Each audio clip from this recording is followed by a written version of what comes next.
समीकरण के लिए मिल गया। तो एक लाइन ड्रॉ कर लेते हैं हम। तो लाइन ड्रॉ करने के लिए मेरे पास ये है, तो क्या करेंगे, लाइन कैसे, ये दोनों बिंदु को आपस में हम मिला लेंगे।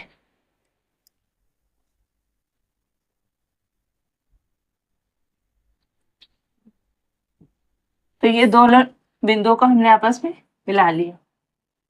ये लाइन पहले समीकरण के लिए खिंच गई है ना।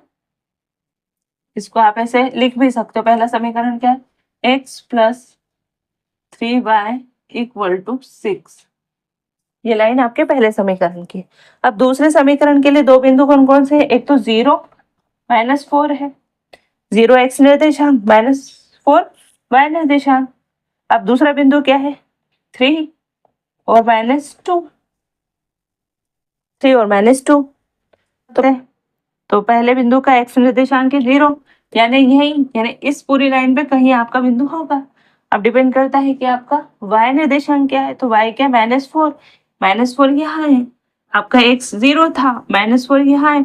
तो इस लाइन को अगर आप मिलाओगे तो आपका बिंदु क्या, x निर्देशांक y निर्देशांक को मिलाओगे ना, तो आपका बिंदु यहाँ पर ड्रॉ होगा, है ना। ये बिंदु का मान क्या है, 0 -4।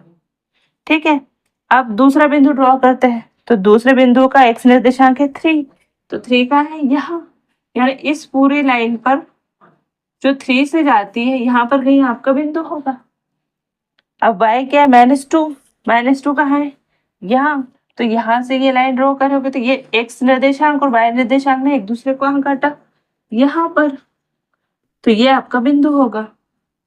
ये बिंदुओं को ऐसा भी कर सकते हो, थोड़ा अलग दिखे।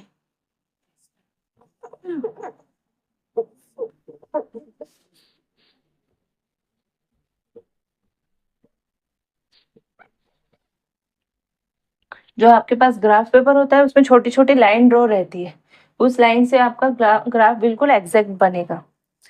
3 यहाँ पर है, x निर्देशांक का 3 यहाँ, और y का है -2 पर। तो यहाँ से एक लाइन ड्रॉ करो x निर्देशांक की, यहाँ से एक ड्रॉ करो y निर्देशांक, बिल्कुल हल्की सी, क्योंकि आपके ग्राफ में तो होती है बहुत सारी। तो ये दोनों लाइन यहाँ से जाने वाली, यहाँ से लाइन जाने वाली, जिस बिंदु पे अपने को काटेगी वो बिंदु आपका होगा, यानी x निर्देशांक और y निर्देशांक जहां पर काटेंगे वहां पर बिंदु बन जाएगा। तो यहाँ बन गया। तो देखिए आपने, आपका एक बिंदु आपको यहाँ मिला था, दूसरा बिंदु कहाँ मिला, यहाँ। तो अब ये बिंदु और ये बिंदु आपस में मिला दो।